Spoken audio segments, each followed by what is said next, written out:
안녕하세요. 저는 결혼 5년차 유부녀입니다. 저는 최근 믿기지 않을 정도로 황당한 일을 경험하게 돼서 이렇게 사연까지 보내게 됐습니다. 저는 지금까지 살면서 누구에게도 해끼치지 않고 상처 한 번 주지 않으며 살아왔다고 자부해요.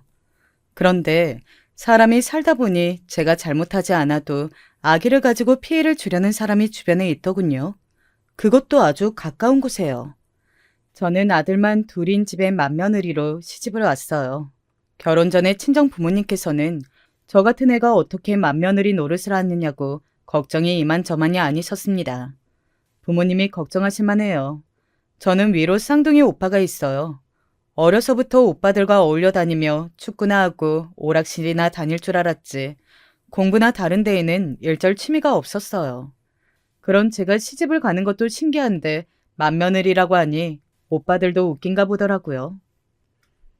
설거지도 한번 안 해본 게 무슨 시집을 간다고. 아, 너 그래서 남편 밥이나 제대로 차려줄 수 있겠냐? 밥은 무슨 자기 방 청소도 제대로 못하는 앤데 너 도대체 이 서방을 어떻게 꼬신 거냐? 이 서방이 네 방 생긴 꼴 보면 당장 도망갈걸? 오빠들 앞가림이나 잘해. 동생 결혼할 때까지 장가도 못 갔으면서 큰 소리는? 네 오빠들이 막내가 시집 간다니까 아쉬워서 그러는 거니까 이해해. 어릴 때부터 한 번도 떨어져 본 적 없는 오빠들이다 보니 다른 남매들보다 각별하기는 했어요. 30도 안 된 나이에 시집을 간다고 하니 걱정이 이만저만이 아니었습니다. 저 같은 왈가닥이 시부모님께 실수 안 하고 잘할 수 있겠냐고 매일 잔소리도 했고 남편과도 싸우지 말고 사이좋게 지내라는 상투적인 말도 결혼식 전까지 매일 했어요. 사실 저도 걱정이 되긴 했어요. 시부모님 두 분 다 교직에 계셨던 분들이라 남편 어릴 때부터 엄하셨다고 듣기는 했거든요. 더군다나 주변에 결혼한 언니들 보면 다들 시댁에 시자만 나와도 손사래를 치고 학을 떼니 저도 제가 잘할 수 있을까 싶었습니다. 하지만 우려했던 것과는 달리 저의 결혼 생활은 꽃길이었습니다. 시부모님은 굉장히 좋은 분들이었어요. 사실 시부모님을 결혼하고 처음 뵌 건 아니에요. 저는 남편이랑 대학 때부터 친구 사이라 알고 지낸 지는 꽤 됐거든요. 대학 때도 제가 워낙 남자애들이랑 잘 어울려 다녀서 남편네 집에도 몇 번 놀러와 밥도 얻어먹고 돌아간 적이 있어요. 그때 시부모님을 뵌 적이 있습니다. 오래되긴 했지만 그때도 참 좋은 분들이라는 인상이 있었는데 가족이 되고 보니 더 좋았어요. 시부모님도 저를 며느리라기보다 남편 친구처럼 대해주세요. 처음엔 너무 잘해주셔서 제가 불편하신가 했는데 지내다 보니 원래 몸에 배려가 배인 분들이더라고요. 며느리인 저를 얼마나 배려해 주시는지 저는 시댁에 가서도 간단한 설거지 한번 해본 적이 없어요. 제가 설거지라도 하려고 주방에 들어가면 시어머니는 하지 말라고 불이 나게 달려오셨습니다. 며느리도 엄연히 우리 집에 온 손님인데 설거지 시키면 안 되지. 나는 며느리한테 절대 일 안 시키니까 아예 할 생각하지 마라. 처음엔 시어머니 말씀이 진담인지 그냥 하시는 말씀인지 구분이 안 돼서 매번 갈 때마다 시어머니와 실랑이를 벌였습니다. 시어머니는 아무것도 하지 말아라. 저는 제가 하겠다. 항상 시끄러웠죠. 그러다 보니 결국엔 남편이나 시아버지가 설거지하는 일도 있었어요. 시어머니가 음식하느라 바쁠 때도 행여나 제가 설거지라도 할까봐 남편이나 시아버지에게 시키셨거든요. 그제야 시어머니는 저를 배려해 주신다는 걸 알았습니다. 시어머니가 저를 귀하게 여겨주시니 저도 저절로 시어머니에게 잘하게 됐어요. 시댁에 가면 몸도 마음도 편하니 오라고 안 하셔도 알아서 제가 자주 가게 됐어요. 그러던 어느 날이었습니다. 평화롭기만 했던 저희 시댁에 문제가 생겼어요. 최근에 시동생이 결혼했는데 좀 특이한 동서가 들어왔어요. 동서가 처음 만났을 때부터 이상하다고 느낀 건 아니에요. 겉으로 보기에는 아주 멀쩡했거든요. 동서는 한의학의 명문 경희대를 나와 한의사로 한의원을 운영 중이었어요. 시동생은 약사예요. 시동생이 약국을 운영하는 건물에서 동서가 한의원을 하다 보니 우연히 알게 됐다고 하더라고요. 저는 동서를 처음 보았을 때부터 대단하게 보였어요. 저는 사실 서울 근교의 대학을 간신히 졸업하고 이름도 없는 작은 중소기업에서 일하거든요. 동서가 한의사라는 말을 들었을 때 저도 모르게 위축이 되긴 했습니다. 동서를 처음 만난 건 상견례 자리였어요. 동서는 누가 봐도 부잣집 외동딸 분위기를 풍겼어요. 세탁소집 장녀인 저와는 많이 달라 보였죠. 거기다가 동서는 자존감이 높아 보였어요. 자기 직업에 대한 자긍심도 높고요. 제가 사실은 의대에 가고 싶었는데 고3 때 같은 반이었던 라이벌인 애가 한의학 대학을 간다고 해서 저도 따라간 거예요. 제가 항상 2등이었고 걔가 1등이었거든요. 동서 말이 중학교 때까지는 항상 1등만 했었는데 고등학교에 들어가서 라이벌이 생겼대요. 그 친구가 경희대 한의학과를 간다길래 본인도 거기에 있었답니다. 저는 궁금해서 왜 그랬냐고 물었어요. 잘못하면 그 친구만 붙을 수도 있는데 불안하지 않았냐고요. 그런데 동서 말이 의외였습니다. 대학에 가서는 어떻게든 걔 이기고 제가 1등 하려고요. 동서의 말에 가족들 모두가 놀랐습니다. 남편은 아무리 그래도 승부욕 때문에 진로를 바꾸냐고 이해가 안 간다고 했지만 저는 동서가 멋있어 보였어요. 저 정도 열정은 있어야 한의사가 되구나 싶어서요. 그런데 상견례 자리에서 동서의 친정 부모님을 뵙고 나니 동서의 자신감이 어디서 나오는지 알겠더군요. 바로 부모님이었어요. 동서 친정 부모님이 동서에 대한 사랑이 넘치시더라고요. 우리 딸은 제가 낳긴 했지만 정말 대단해요. 이것 좀 보세요. 어릴 때부터 피아노 대회든 태권도 대회든 나가기만 하면 상을 싹쓸이 했다니까요. 동서 친정 부모님은 상견례 자리에 앨범을 가지고 나오셨더라고요. 동서가 어릴 때부터 나간 대회마다 수상한 사진이며 상장을 다 스크랩한 앨범을요. 일일이 하나하나 다 보여주시며 설명해 주셨습니다. 다재다능한 것도 대단한데 우리 딸내미는 인물도 어디 나가도 안 빠져서 어릴 때부터 데리고 나가면 연예인 시키라고 다들 난리였다니까요. 맞아요. 지금도 선 한번 보게 해달라고 주변 사람들이 아주 줄을 섰어요. 상견례 내내 입이 마르도록 딸내미 칭찬만 하시는 통에 결혼식 날짜도 못 정하고 헤어질 뻔했습니다. 그때까지만 해도 저는 동서가 부모님 사랑 듬뿍 받고 자란 똑부러진 사람이라고 생각했어요. 그래서 가족으로 지내다 보면 저도 그런 자신감은 배워야겠다 싶었죠. 그런데 동서를 상대하면 상대할수록 자신감도 좋지만 사람이 기본이 돼야 한다는 걸 알았습니다. 동서는 자기애가 너무 강한 대신 배려가 부족하더군요. 한 번은 이런 적이 있었어요. 사실 동서가 운영하는 한의원과 시동생이 운영하는 약국이 있는 건물이 시부모님이 갖고 계신 건물이에요. 시할아버지 때부터 갖고 계시던 상가를 새로 지어서 올린 건물이었죠. 그래서 건물 안에 병원이나 가게들이 오래된 곳들이 많아요. 1층에 있는 순댓국집은 옛날 상가 시절부터 있었던 식당이에요. 지금 순댓국집 사장님이 2대째이시고 사장님 아버님이 시아 할아버님과 친구 사이로 각별했다고 하더라고요. 그런데 그런 사장님에게 동서가 큰 실수를 저질렀습니다. 순댓국집 바로 위층이 동선의 한의원이에요. 한의원에 오는 손님 중 몇 명이 아래층에서 나는 돼지 냄새가 역하다고 했나 봐요. 동서가 시댁에 와서도 그 이야기를 몇 번 하기는 했어요. 건물에 어울리지도 않고 1층에 들어오자마자 있어서 음식 냄새가 건물 전체에 진동한다고요.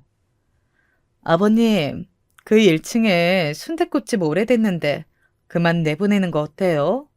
건물에 온통 다 병원이랑 약국뿐인데 1층에 식당 있는 건 좀 지저분하잖아요. 차라리 커피숍이나 이 사람이 약국이 1층으로 가는 게 매출에도 훨씬 더 도움이 될 것 같은데. 동서의 말에 순간 정적이 흘렀습니다. 동서야 그 건물이 시부모님에게 어떤 의미가 있는지 잘 몰라서 하는 이야기였지만 다른 가족들은 다 알다 보니 말을 아꼈죠. 그때 시아버지가 좋은 말로 동서를 타일렀습니다. 바로 위층이 세약인의 한의원이라 힘들 수도 있겠지만 환자들한테 양해 구하고 할 수 없는 일이라고 이야기해. 그 가게 우리 아버지 살아 계셨을 때부터 있던 가게야. 지금 사장님 아버지 때부터 가깝게 지내던 막연한 사이고 그 가게는 나 죽을 때까지 그 자리에 있을 거니까 앞으로 그 이야기는 그만하자. 시아버지처럼 자상한 분이 그 정도로 이야기했으니 동서도 당연히 알아들었을 줄 알았어요. 그런데 동서는 저와 따로 차를 마시는 자리에서도 순댓국집 이야기를 계속했습니다. 시아버지처럼 돈도 많고 배우실 만큼 배우신 분이 왜 그런 고루한 생각을 하는지 모르겠다면서 투덜거리더군요. 저는 가만히 있으려다가 아무래도 손윗 사람으로서 그냥 듣기가 뭐해 한마디 했습니다. 동서 말도 무슨 소리인지는 아는데 아버님이 그런 생각 없다고 하시잖아. 그럼 끝난 거지. 뭘 그렇게 투덜거려. 괜히 어머니라도 들으시면 큰일이니까 그만 이야기해. 저는 동서가 걱정돼서 한 이야기인데 동서는 제 말을 듣자마자 인상이 확 변하더군요. 그러더니 저에게 이상한 질문을 했어요. 형님은 이 집 며느리로서 할 도리가 뭐라고 생각하세요? 저는 뜬금없이 무슨 소리냐고 며느리로서 시부모님께 잘하고 가정 잘 꾸려나가면 되는 거 아니냐고 했습니다. 그러자 동서가 제 말에 콧방귀를 피식 뀌더군요. 도대체 어느 시대 때 말씀을 하세요? 지금은 세상이 변했어요. 건물주라고 다 같은 건물주가 아니라고요. 건물 하나 있는 거 잘 만들어서 더 크게 만들 생각을 해야죠. 시부모님 재산이면 앞으로 우리가 지켜야 할 재산인 거잖아요. 그럼 그 재산 더 크게 부풀려야죠. 그럼 구질구질한 순댓국집이 떡하니 버티고 있으면 건물 가치만 떨어진다고요. 동서 혼자 얼마나 열성적으로 떠드는지 제가 끼어들 틈이 없더군요. 저는 대충 얼버무리고 자리를 벗어났어요. 그리고 속으로만 생각했습니다. 동서가 보통이 아니구나 하고요. 그런데 얼마 뒤 우려하던 일이 벌어졌습니다. 동서가 사고를 제대로 쳤어요. 동서가 1층 순댓국집 사장님이랑 한바탕 했다더군요. 동서가 간호사들을 시켜서 순댓국 사장님께 건물 전체에 돼지 냄새가 너무 심하니 환자가 많은 시간을 피해서 육수를 미리 끓이라고 했대요. 아니면 배관 공사를 다시 할 수 없냐고요. 그 이야기를 듣고 기분이 상한 순댓국집 사장님이 한의원에 올라가신 겁니다. 순댓국집에서 돼지 냄새가 나는 게 당연하지. 한의사 양반이 무슨 자격으로 우리더러 육수를 나중에 끓여라 말아야. 이야기가 나와 말인데요. 냄새가 역해도 너무 역하니까 그렇죠? 고기를 얼마나 나쁜 걸 쓰면 그런 냄새가 나요? 뭐야? 젊은 양반이 못하는 소리가 없네. 우리 순댓국 이 동네 사람이면 다 아는 맛집이거든. 이 자리에서만 2대째 하고 있다고. 이 자리에서 2대째 할 수 있는 거야. 맛집이라서가 아니라 우리 시아버지가 예정에 사장님 봐줘서 그런 거잖아요. 아휴, 이래서 불쌍해서 사정 다 봐주면 자기가 잘난 줄 알지. 고마운 줄은 모른다니까. 오호라, 이제 보니 이거 김 사장 며느리고만. 김 사장같이 점잖은 사람이 어쩌다 이런 건방진 며느리를 봤대. 그 일로 시댁이 발칵 뒤집혔습니다. 어느 날 갑자기 시아버지께서 저희 부부와 동선의 부부를 모두 다 시댁으로 호출하셨어요. 순댓국집 사장님이 시아버지에게 연락해서 도저히 기분 나빠서 안 되겠다고 건물에서 나가겠다고 하셨답니다. 둘째, 너 순댓국집 사장님께 도대체 뭐라고 그런 거야? 너 정말 건물 미간해친다고 사장님더러 건물에서 나가라고 한 게 사실이야? 그 아저씨가 먼저 저한테 건방지다고 했다니까요. 그리고 엄연히 제 말이 틀린 것도 아니잖아요. 그 오래된 식당이 나가야 건물 가격도 오른다고요. 어허, 둘째, 너 그만해라. 똑똑한 애니 당연히 좋게 말하면 말귀를 알아들었겠거니 했더니만 네가 아주 기분이 안 됐구나. 네가 우리 건물이 얼마나 나가든지 무슨 상관이야. 우리가 너더러 건물 가격 좀 올려달라고 부탁했냐? 저도 너무 깜짝 놀랐습니다. 시아버지보다 훨씬 더 차분하신 시어머니께서 저 정도로 화를 내신 모습은 처음 봤어요. 동서도 그제야 놀라서 입을 다물더군요. 그 일로 시부모님은 곤란하셨나 봐요. 우리가 순댓국 사장님 만나서 사과하고 오는 길이니까. 둘째, 너도 다시 뵈면 꼭 정중하게 사과드려. 동서는 여전히 입술을 삐죽거리며 뭘 잘못했는지 모르는 눈치였어요. 그날 이후 시댁에서의 동서의 입지는 매우 달라졌습니다. 철딱선이 없는 귀하딘 귀한 공주님 신세가 됐죠. 그때까지도 저는 동서가 나이가 어리고 뭘 몰라서 실수한 거라고 여겼어요. 머릿속 셈이 워낙 빠른 사람이니 욕심부릴 수 있으니까요. 더군다나 제가 순댓국 사장님이랑 다투던 모습을 직접 본 것도 아니니 마음대로 판단하지 말자 싶었습니다. 그런데 동서는 생각보다 훨씬 더 개념이 없더군요. 제 앞에서도 아주 기고만장의 하늘을 찔렀어요. 한 번은 대놓고 저를 무시하다가 된통 당했습니다. 연말에 웬일로 동서에게 먼저 연락이 왔어요. 대학 동창회가 있어서 나가야 하는데 입을 만한 옷이 통 없다면서 같이 쇼핑하자고 하더군요. 시어머니도 같이요. 저는 지난번 순댓국집 사장님과의 일도 있으니 동서가 시어머니와 분위기를 풀어보려고 하나 보다 싶어서 그러겠다고 했습니다. 시어머니도 그때 일이 신경 쓰여서 분명 나오실 거라 생각했거든요. 시어머니 성격상 가족들끼리 얼굴 붉히고 오래 있어봐야 좋지 않다고 생각하실 게 뻔하니까요. 백화점에 도착하자마자 동서는 평소에 가는 매장이 있는지 바로 명품 매장으로 데리고 갔습니다. 딱 봐도 비싸 보였어요. 동서가 몇 벌 입어보는 동안 슬쩍 가격표를 봤는데 비싸긴 비싸더군요. 사실 깜짝 놀랐습니다. 제 한 달 월급으로는 한 벌이나 간신히 사겠더라고요. 그런데 그때 동서가 저와 시어머니에게 필요한 게 있으면 고르라고 했어요. 크리스마스 선물로 사주겠다고요. 저는 괜찮다고 했습니다. 결혼한 지 얼마 되지도 않았는데 동서에게 비싼 옷을 선물 받는 건 아무래도 부담돼서요. 제 말에 동서가 제 어깨를 툭 치더니 촐싹맞게 웃더군요. 그러면서 제 귀에 대고 한다는 소리가 어이없었어요. 형님이 언제 명품 옷 사보겠어요. 자존심 부리지 마시고 그냥 제가 사드린다고 할 때 사세요.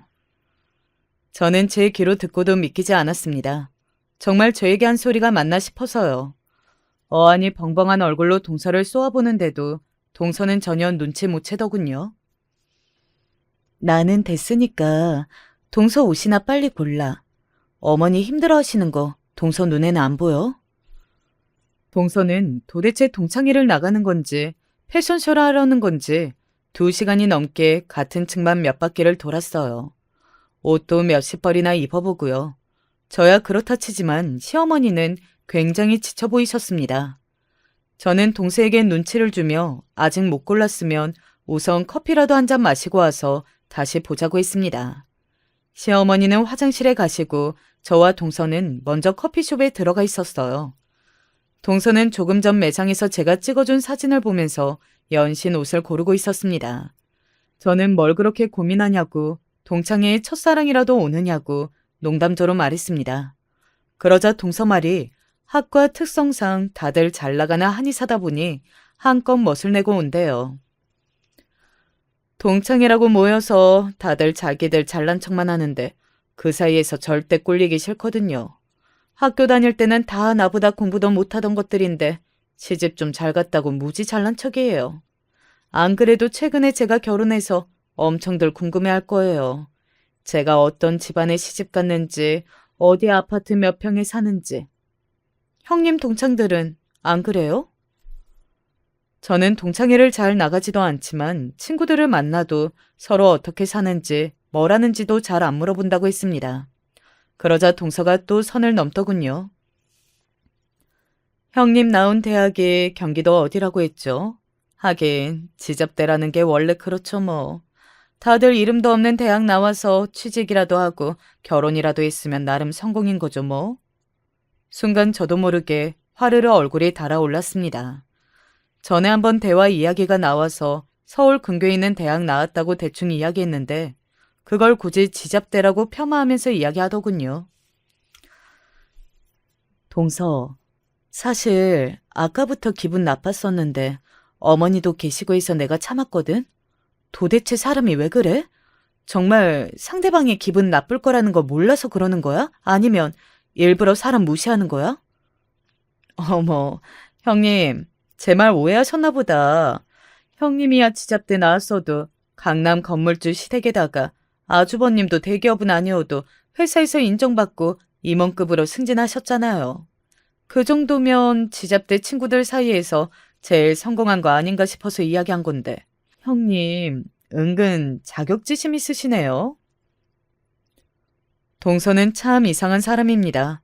대놓고 기분 나쁜 소리를 스스럼 없이 하는데 거기서 제가 화를 내면 꼭 자격지심 있는 사람처럼 보이게 쉽게 만들어버리더군요. 요즘은 서울에 있는 대학 아니면 다 지잡대라고 하나 보지? 그때였어요. 화장실에서 돌아온 시어머니께서 저와 동서가 하는 소리를 다 들으셨나 봐요. 우리 아들도 네 형님이랑 같은 대학 동창인데 그럼 우리 아들도 지잡대 출신치고 성공한 거네. 강남 건물주 부모에다가 회사에서 임원도 됐으니까. 어머님, 제 말은 그게 아니고요. 동서를 뚫어지게 쳐다보시면서 차분히 이야기하시는 시어머니의 모습에 동서가 젖잔히 당황했는지 웬일로 말을 다 더듬더군요.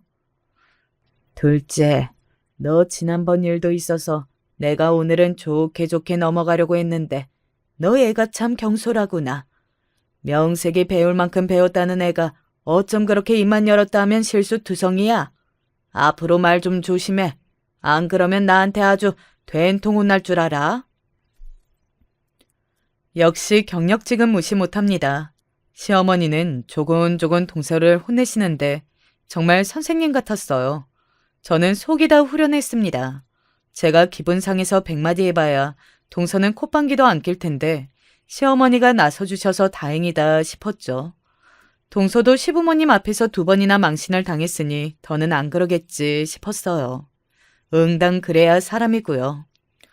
그런데 동서는 생각보다 훨씬 더 구제불능이었어요. 동서는 가만 보면 참 철면피예요. 얼마 뒤 명절에 시댁에서 만났는데 백화점에서 저에게 버릇없이 굴어놓고도 사과 한마디 없이 평소처럼 형님 오셨냐면서 아무렇지 않게 굴더라고요. 거기다가 동서는 선물을 바리바리 쌓았어요. 친정에서 보내셨다면서 비싼 보리굴비에 소고기까지 양손 가득 가져왔더라고요. 이럴 줄 알았으면 저도 준비 좀 할 걸 그랬어요. 저는 오는 길에 급하게 과일 바구니 하나 사왔는데 제가 가져온 선물이 너무 초라하게 보이더라고요. 그런데 인자하신 시부모님께서는 제가 가져온 과일 바구니를 먼저 가져다가 꺼내시며 좋아하셨어요. 배나 사과보다 바구니로 이것저것 들어있으니 너무 좋다고요. 바로 옆에서 노려보고 있는 동생의 눈빛이 너무 뜨거워서 저는 제가 먼저 동생에게 뭘 이렇게 많이 사왔냐고 했습니다. 농담조로 저와 너무 비교된다고도 이야기했어요. 그제야 동서가 보자기에 들어있는 보리굴비와 소고기를 꺼내서 시부모님께 보여드리더군요. 아주 자랑스럽게요. 어머님, 아버님, 이 보리굴비가 그냥 보리굴비가 아니에요. 아버지가 직접 영광까지 내려가서 아시는 분한테 부탁해서 받아오신 거예요. 명절이면 몇 달 전부터 예약해야 받을 수 있는 건데 아버지가 특별히 사오신 거라니까요. 아이고, 이렇게 귀한 걸 어떻게 보내셨대? 근데 우리가 입맛이 영 애들 입맛이라 이 귀한 보리굴비 맛을 알고 먹을지 모르겠다. 시부모님은 보리굴비를 한 번도 먹어본 적이 없다고 하셨어요. 사실 저희 시부모님은 흔히 말하는 초딩 입맛이에요. 치킨, 피자 같은 패스트푸드를 좋아하세요. 명절에 기름 냄새 나는 음식 먹는 거 싫다고 매년 나가서 외식하거나 패스트푸드를 시켜 먹거나 하거든요. 그날도 비싼 보리굴비와 소고기도 그냥 두시고 마라탕이나 피자를 시켜 먹었어요. 후식으로는 제가 사온 과일과 아이스크림을 먹었고요. 그러자 동서가 많이 서운했나 봐요. 명절 당일 아침엔 본인이 직접 보리굴비와 소고기를 꺼내서 굽더군요. 가만 보면 동서도 대단해요. 공부도 라이벌한테 지기 싫어서 열심히 했다더니 시부모님한테까지 예쁨을 독차지하고 싶어서 부단히 노력했습니다. 동서 덕분에 아침부터 보리굴비와 소고기를 배부르게 먹었어요. 그런데 아침을 먹고 시부모님이 하신 말이 화근이 됐습니다. 아침부터 너무 기름진 걸 많이 먹었나 소화가 안 되는 게 나랑은 영 안 맞네. 우리가 원래 아침에는 항상 간단하게 과일이나 샐러드만 먹어 버릇해서 그런지 배가 너무 부르다. 이거 남는 거는 너희가 잘 나눠서 가지고 가라. 시부모님은 너무 맛있게 잘 먹었지만 당신들 취향이 아니라면서 남은 거는 저와 동서에게 나눠 가라고 하셨어요. 양이 너무 많으니 식구들끼리 나눠 먹자고요. 그런데 그때 갑자기 동서가 자리에서 벌떡 일어났습니다. 어머니, 아버님, 정말 너무하세요. 친정에서 일부러 시부모님 가져다 드리라고 힘들게 구하신 건데 그걸 다 남기시고 형님한테 나눠주시면 어떡해요? 형님이 사온 과일은 벌써 다 드셨으면서 일부러 이러시는 거죠? 제가 아주버님한테 지잡대 나왔다고 그래서요. 동서는 혼자서 분에 못 이겨서 눈까지 시뻘개져서는 따지듯 굴었습니다. 시부모님은 많이 당황하신 눈치였어요. 저와 남편도 마찬가지였습니다. 예, 둘째야, 무슨 그런 소리를 해. 우리가 서운하게 있으면 미안하다. 그런데 우리가 일부러 그런 건 절대 아니야. 그렇다고 너도 시부모님 앞에서 그렇게 떼부리는 어린애처럼 소리 지르면 안 되지. 어머님이야말로 거짓말하지 마세요. 누가 봐도 저딴 싸구려 과일 바구니보다는 제가 가져온 보리굴비랑 소고기가 더 좋은 건데 일부러 형님 것만 좋다고 하시는 거잖아요. 동서, 왜 이래? 가족끼리 뭐든지 나눠 먹으면 되는 거지. 왜 이렇게 유치하게 굴어? 내가 보리굴비 가져가는 거 싫으면 안 가져갈 테니까 그만 좀 해. 이제 보니 동서는 공부만 열심히 했지 정신 연령은 매우 낮은 것 같더군요. 이야기하다 보니 꼭 어린애랑 이야기하는 것 같았어요.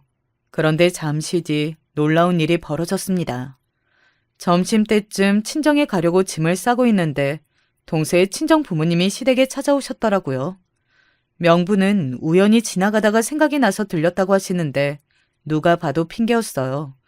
어느새 동서가 친정에 연락해서 이런저런 하소연을 했나 봐요.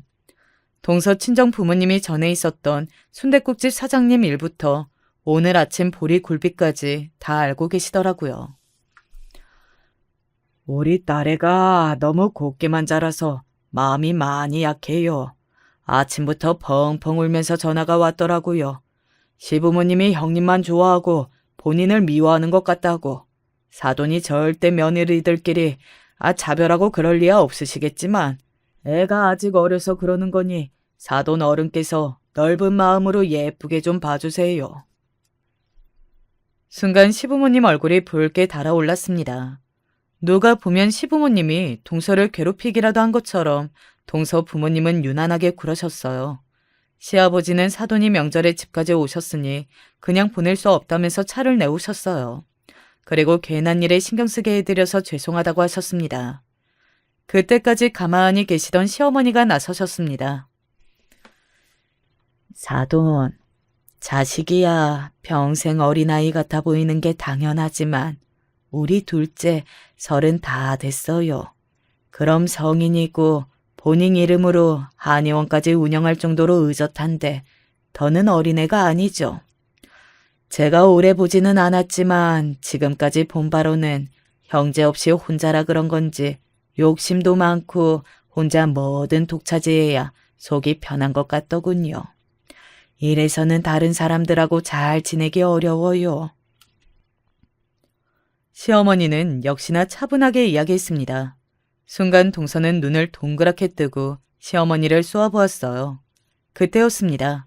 손을 부르르 떨고 있던 동서 친정엄마가 언성을 높였어요. 어머, 안사돈 말 되게 이상하게 하시네요. 젊어서 선생이셨다더니 사돈이 무슨 우리 딸 담임인 줄 아세요? 우리 애가 나가서 사회생활을 얼마나 잘하는데 그런 소리를 해요? 여보, 그만해. 사돈, 죄송합니다. 오늘은 저희가 우선 돌아가고 다음에 다시 뵙기로 해요. 양가 아버지들은 급하게 어머니들을 말렸습니다. 이러다가 자식 문제가 큰 싸움으로 번질 것 같아서요. 동서 친정 부모님은 곧장 동서와 시동생을 데리고 친정으로 갔습니다. 그날 이후로 동서의 철없는 행동이 나아지겠지 싶었는데 전혀 아니었습니다. 오히려 더 심해졌다면 더 심해졌어요. 자꾸 유치하게 저와 비교하면서 시어머니에게 저와 자신을 차별한다는 소리를 툭하면 했어요. 같이 있다가 시어머니께서 저에게 밥그릇이라도 먼저 주는 날엔 이거 보라고 하지를 않나 제 앞에 고기 반찬이라도 가깝게 있으면 아주 난리가 났습니다. 저까지도 민망하게요. 한 번은 시어머니께서 저에게 심부름을 하나 시키셨어요. 시부모님 건물에 한 세입자가 들어와서 계약서를 써야 하는데 마침 그날 시부모님 두 분이 여행을 가셔서 저에게 시부모님 건물에 있는 부동산의 도장 먼저 가져다 주라고 하시더라고요. 여행 갔다 와서 확인하신다고요. 저는 별일 아니니 제가 먼저 부동산의 도장을 가져다 줬습니다. 그런데 부동산에 들렸다가 나오는데 동서를 만난 거예요. 상황 이야기를 했더니 동서는 표정이 확 변하더니 기분 나빠 있어요. 이래서 제가 시어머니가 형님이랑 나랑 차별한다는 거예요. 뻔히 제가 형님보다 더 똑똑하고 부동산이랑 같은 건물에 있는데도 이런 일은 형님한테만 시키시잖아요. 아직 저를 못 믿어 하신다니까요. 동서는 어머님이 하신 말씀이 있었어? 동서는 다 좋은데 말 좀 가려서 하라니까. 동서는 일하고 나는 오늘 쉬니까 나한테 이야기하신 거겠지. 원래 사랑받는 쪽은 모르는 거예요. 차별받는 쪽은 느낌으로 다 안다고요. 암튼 나중에 재산 나눠주실 때도 이렇게 차별하시면 저 절대 가만 안 있을 거예요.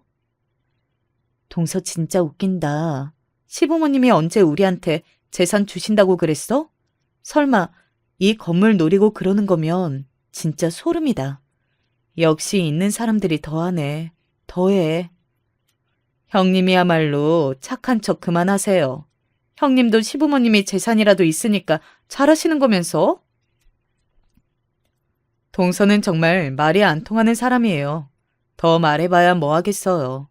동서는 항상 자기 멋대로 생각하는걸요. 저는 동서가 마음대로 생각하든지 말든지 신경 쓰지 않았습니다.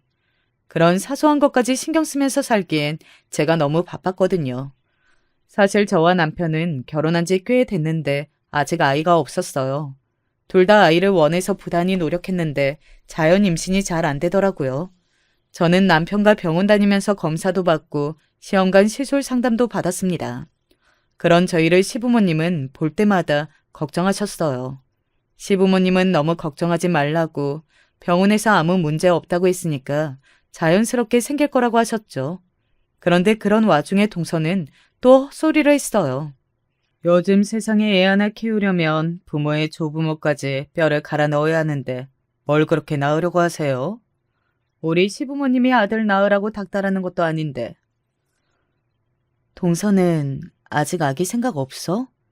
나는 1살이라도 어릴 때 낳고 싶은데. 형님, 보기보다 모아놓은 돈 많은가 봐요? 우리나라에서 애 하나 키우려면 몇 억씩이나 든다는데.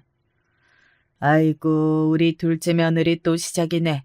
우리 집에 누가 있니? 자식이라고는 너희 둘뿐인데 낳기만 하면 우리가 다 키워줘야지.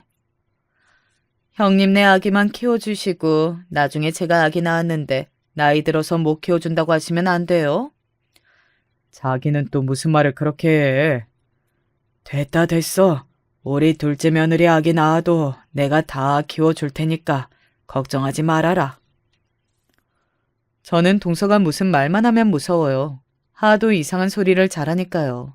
그나마 시아버지가 좋게 좋게 받아주셔서 그날은 잘 넘어갔습니다. 그런데 얼마 뒤 저에게 좋은 소식이 생겼어요. 시험관 시술하려고 알아보던 중에 자연 임신이 됐어요. 저와 남편은 너무 좋아서 어쩔 줄 몰랐습니다. 더군다나 더 좋은 건 쌍둥이 낳으네요.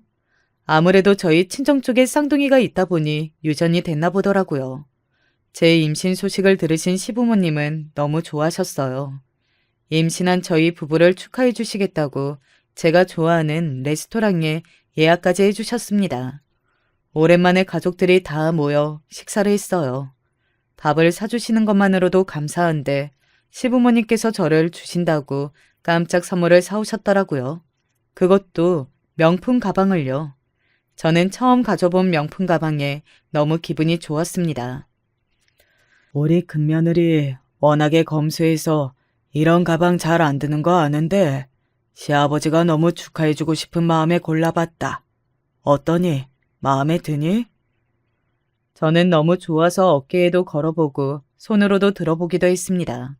그리고 시부모님께 너무 마음에 든다고 했어요. 그런데 그런 제 모습을 가만히 지켜보기만 할 동서가 아니었습니다. 아버님, 요즘 젊은 사람들은 루이비통보다 샤넬이나 디올을 더 좋아해요. 나중에 제가 임신하면 꼭 샤넬로 사주세요. 동서의 철딱서니 없는 소리에도 시아버지는 허허 웃으시며 디올이든 샤넬이든 다 사줄 테니 임신만 하라고 했습니다. 그런데 그때 시어머니께서 그 모습이 마음에 안 드셨는지 한마디 하셨어요. 둘째 너는 옷방에 명품이 아주 잔뜩 있던데 가방은 또 무슨 가방이야. 그리고 너는 너희 남편한테 애 가질 생각 없다고 했다면서. 자기는 마마보이도 아니고 그걸 또 고세 엄마한테 가서 일러 바쳤어. 알고 보니 최근에 동서가 시동생한테 아이 가질 생각이 없다고 딩크족으로 살자고 했나 보더라고요. 그 일로 시동생이 힘들어하면서 시어머니에게 상의했나 보더라고요. 어머의 말하는 것 좀 봐. 너야말로 그런 중요한 일은 결혼 전에 남편이랑 상의했어야지. 우리 아들은 애 꼭 낳고 싶어 하는데 네 마음대로 정하면 어떡하니? 어머니처럼 잘 흥분하지도 않는 분이 내내 벼르고 계셨는지 얼굴이 빨개져서 이야기하시더라고요. 하지만 그 정도로 기죽을 동서가 아니었습니다. 어머님은 무슨 제가 사기 결혼이라도 한 것처럼 그러시네요. 저도 결혼 전에는 애 낳고 싶었어요. 그런데 최근에 생각이 바뀐 거라고요. 그리고 아기 낳는 건 부부가 알아서 할 일이지 시어머니가 참견하실 일은 아니라고요. 동서는 정말 말 한마디도 지지를 않았습니다. 분위기가 점점 더 과열되자 남편이 나서서 말렸어요. 좋은 일로 만나는 건데 그만하라고요. 다행히 금방 일단락이 됐지만 시어머니는 분이 가시질 않으신 것 같았습니다. 그 이후에도 그런 일은 자주 있었어요. 동서는 어른들 무서운지 모르고 본인 할 말만 했습니다. 그럴 때마다 시어머니는 참지 않으셨지만 시아버지는 MZ 며느리니까 우리가 이해한다고 하셨어요. 마음에 안 들어도 아들이랑 사는 며느리인데 어쩌겠냐고요. 그 이후에도 동서가 시부모님 앞에서 이런저런 실수를 종종 했나 봐요. 하지만 저는 신경 쓸 여유가 없었습니다. 제가 쌍둥이를 낳고 너무 정신이 없었어요. 뱃속에 있을 때도 너무 힘들었는데 나오니까 정말 시간이 어떻게 가는지 모르겠더라고요. 남편이 육아휴직이라고 딱 3개월 같이 있어줬는데 남편이 출근하자마자 정말 너무 힘들어서 매일매일이 전쟁이었습니다. 친정 부모님께 도와달라고 하고 싶어도 세탁소를 운영하시다 보니까 도저히 저를 도와주러 오실 수가 없었어요. 그런 와중에 동서가 하루 우리 집에 놀러 왔습니다. 애 낳고 한 번도 못 와봤다면서 시동생의 아기들 침대를 주문했더라고요. 안 그래도 아침에 배달이 온다고 전날 연락이 왔었는데 제가 애들 보느라 정신이 없어서 깜빡했어요. 저는 씻지도 못하고 후줄근하게 하고 있었어요. 그래도 동서가 와줘서 다행이라고 생각했습니다. 저는 애들 보는데 정신이 없어서 침대 배달을 받을 정신도 없었거든요. 형님, 아무리 애 키우느라 정신이 없어도 그렇지. 오늘 배달 온다고 했는데 방은 좀 정리를 해두셨어야죠. 아휴, 이 좁은 데다가 도대체 침대를 어디다 놓겠다는 건지. 미안. 내가 진짜 밥도 못 먹고 씻지도 못해서 청소할 시간은 아예 없었어. 저와 남편도 결혼하고 몇 년 만에 쌍둥이가 생긴 거라 집에 아이 방이 아직 마땅히 없어요. 시동생이 침대를 주문했다고 해서 간신히 방을 비워두기는 했는데 청소를 못해서 지저분한 상태였죠. 동서는 아이들 방이 정리되어 있지를 않으니 침대가 바로 들어갈 수가 없다고 툴툴거리면서 대충 방을 정리해줬어요. 그래도 바쁜 동서가 여기까지 와줬으니 저는 고마워서 점심을 시켜줬습니다. 쌍둥이 키워보신 분들은 아시겠지만 갓난아기 때는 정말 아무것도 못해요. 배달을 시켜서 밥이 왔는데도 저는 애들 보느라 입에도 못 대고 있었어요. 꼭 하나가 응가를 하면 바로 또 하나가 응가하고 하나가 울면 또 하나가 따라 울거든요. 제가 정신없이 애를 보고 있는데 동서가 갑자기 밥 먹다 말고 벌떡 일어나더니 가보겠다고 하더군요. 저는 제가 너무 힘들어 보이니 불편할까봐 가는 줄 알았어요. 저는 애써 더 있다가 가라고 했습니다. 그런데 아니었어요. 동서는 우리 집이 너무 정신없고 더러워서 도저히 밥을 먹을 수가 없답니다. 아무리 애 키우는 게 힘들어도 그렇지. 애들 잘 때 청소도 좀 하고 형님도 씻으셔야죠. 아휴, 애들이 누굴 닮아 이렇게 극성 맞아요? 너무 울어대니까 머리가 아파서 도저히 앉아있을 수가 없네요. 전 그만 가볼게요. 침대 잘 쓰세요, 형님. 동서는 그냥 그대로 뒤도 안 돌아보고 가버리는데 저도 모르게 정말 눈물이 주룩주룩 나더군요. 정말 서러워서 한동안 아무것도 할 수가 없었어요. 그날 남편이 퇴근하고 오자마자 쌍둥이를 맡겨놓고 대청소를 했어요. 동서가 아직 아이가 없어서 몰라서 하는 소리라는 건 알지만 동서가 보기엔 우리 집이 얼마나 지저분하고 정신없었으면 그렇게까지 말하고 가버렸을까 싶어서요. 남편은 개념 없는 동서가 말실수한 거라고 했지만 저는 위로가 되지 않았습니다. 저도 쌍둥이도 잘 키우고 집안일도 깨끗하게 하는 완벽한 엄마가 되고 싶었거든요. 그래도 사람이 참 죽으라는 법은 없습니다. 시어머니가 몇 번 아이들을 봐주러 오셨다가 제가 혼자 고생하고 있다는 사실을 아시고는 저를 도와주기로 하셨어요. 시어머니가 매일 며느리 집에 오면 며느리들이 불편해한다고들 해서 고민했었는데 아무래도 이건 아닌 것 같다. 그네, 너 밥도 못 먹고 잠도 제대로 못 자는데 도저히 그냥 두고 못 가겠어. 저는 진심으로 감사해서 저도 모르게 시어머니를 와라 껴안았습니다. 그리고 말씀드렸어요.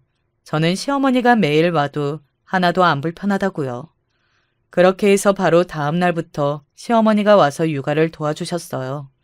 남편이 오기 전까지 계시다가 저녁까지 차려주시고 가셨어요. 저는 정말 복이 많은 며느리예요. 세상에 친정엄마도 해주기 힘든 일을 시어머니가 해주셨으니까요. 그런데 예상치 못한 복병이 있었습니다. 글쎄, 동서가 시어머니께서 우리 집에 애 봐주러 오시는 것까지 셈이 났나 봐요. 어느 날이었어요. 그날은 주말이었는데 남편이 회사에 급한 일이 생겨서 갑자기 출근했습니다. 주말을 어떻게 혼자 버티나 했는데 감사하게도 시부모님께서 집에 와주셨습니다. 주말인데 집에만 있으면 뭐하냐고 가까운 데라도 구경 갔다 오자고 김밥을 싸우셨더라고요. 저는 오랜만에 시부모님이랑 나들이를 갔습니다. 쌍둥이들은 유모차에 재워두고 공원에 돗자리 펴고 쉬고 있었어요. 아기 낳기 전에는 참 별거 아닌 일이었는데 오랜만에 바람을 쐬니 너무 좋더군요. 그런데 그때 시어머니 핸드폰이 울렸어요. 동서더라고요. 시동생이 친구들이랑 골프 치러 가서 심심하다면서 쇼핑 가자고 연락이 왔더라고요. 둘째야, 우리 지금 큰애랑 쌍둥이랑 같이 근처 공원에 나와 있는데 너도 올래? 어머, 평일에 봐주시는 것도 모자라서 주말까지 가신 거예요? 형님도 정말 너무하시네요. 어머님, 너무 힘드시겠어요. 저는 애들 우는 소리 잠깐 들어도 힘들던데 괜찮으세요? 오늘은 아버님 계시니까 어머님이라도 나오세요. 제가 맛있는 거 사드릴게요. 동서는 어머님만이라도 나오시라고 했어요. 같이 쇼핑도 하고 맛있는 것도 먹자고요. 제가 옆에서 듣는데 너무 민망하고 시부모님께 죄송해서 저는 괜찮으니 두 분 다 동서랑 좋은 시간 보내시라고 했어요. 어차피 쌍둥이들 데리고 나가는 건 꿈도 못 꾸니까요. 그런데 시부모님은 괜찮으시다면서 동서에게 다음에 보자고 하셨어요. 둘째야, 네 마음은 고마운데 큰 며느리 고생하는 것 뻔히 다 알면서 한 식구끼리 우리가 어떻게 가겠어. 쇼핑은 다음에 가자. 둘째 너도 좋은 시간 보내렴. 시부모님은 동서의 제안을 거절하고 남편이 퇴근하고 올 때까지 저와 함께 있어 주셨어요. 저는 감사하면서도 너무 죄송했어요. 저녁이라도 사드리려고 했는데 저녁까지 시부모님이 사주시고 가셨습니다. 그런데 며칠 뒤 말도 안 되는 일이 벌어졌어요. 평일날 아침에 웬일로 동서가 집에 왔더라고요.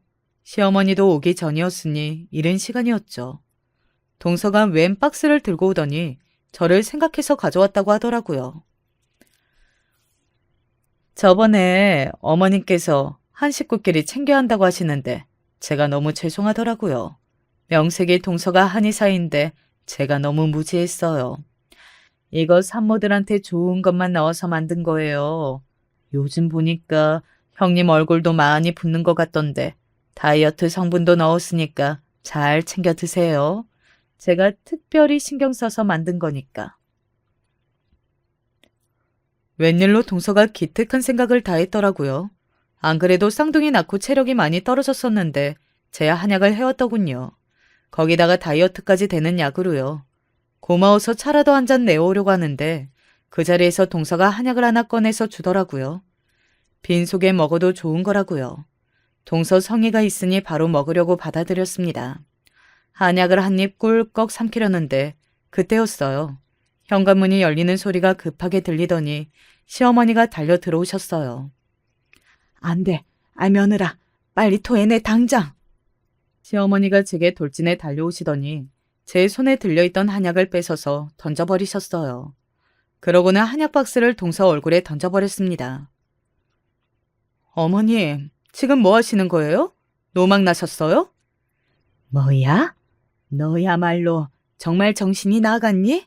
어떻게 한의사라는 애가 이딴 짓을 해? 그 점잖은 시어머니께서 동서의 머리끄덩이를 잡고 흔드셨습니다. 저는 도대체 무슨 일인가 싶었죠. 그런데 알고 보니 정말 기가 막혔어요. 시어머님이 주말에 공원에서 동서 제안을 거절한 게 마음이 쓰이셨는지 집에 오기 전에 커피랑 빵을 사서 동서 한의원에 들렀나 봐요. 간호사들하고 나눠 먹으라고요. 그런데 간호사 말이 동서가 형님 줄 한약을 조제했다면서 바로 갖다 주러 간다고 했다더군요. 선생님 형님께서 당뇨도 있고 염증이 많다고 하신다고 계피를 엄청 많이 쓰셔서 아직도 약재실에서 계피향이 진동한다니까요. 사실 당뇨는 식이요법이 제일 중요한데. 당뇨요? 우리 며느리 당뇨 없는데? 얼마 전에 쌍둥이 임신하고 나을 때까지 당뇨 검사 다 통과했었어요. 근데 당뇨는 무슨... 어머, 최근에 출산하셨다고요? 그럼 계피는 절대 안 되는데? 선생님이 그걸 모를 리도 없는데 왜 계피를 쓰셨지? 순간 시어머니는 뒷목이 쎄하면서 소름이 온몸에 돋아났답니다. 시어머니는 곧바로 동서가 조제해서 간 약이 최근에 출산하거나 수유하는 사람이 먹어도 되는 약이냐고 물었대요. 제가 쌍둥이 수유하고 있으니까요. 곧바로 간호사가 확인했는데 간호사들 말이 임산부도 안 되지만 수유하는 산모는 절대 안 된다고 했답니다. 그 약을 먹은 산모가 아이에게 수유하면 자칫 아이 간 기능에 무리가 올 수 있다고 해서 잘 권하지 않은 약재들이라고요. 그 소리를 듣자마자 시어머니가 집에 달려오신 거예요. 오시면서 저에게 계속 전화를 했는데 동서랑 이야기하느라 전화도 받지 못했거든요. 정말 다시 생각해도 너무 끔찍합니다. 너 첫째가 먹으면 안 되는 거 알면서 설마 일부러 이따위로 만들어서 가져온 거니? 정말 그런 거야? 어머님 지금 무슨 소리를 하시는 거예요? 제가 한의사인데 설마 형님 잘못되는 약을 해왔겠어요? 어머님, 제가 미우면 그냥 밉다고 하세요. 왜 괜한 사람을 모함하세요? 내가 간호사들한테 다 들었어. 네가 일부러 산모는 먹으면 안 되는 한약재 다 섞어서 넣었다며. 둘째 너 정말 안 되겠다. 내가 분명히 경고했지. 한 번만 더 이러면 가만 안 두겠다고.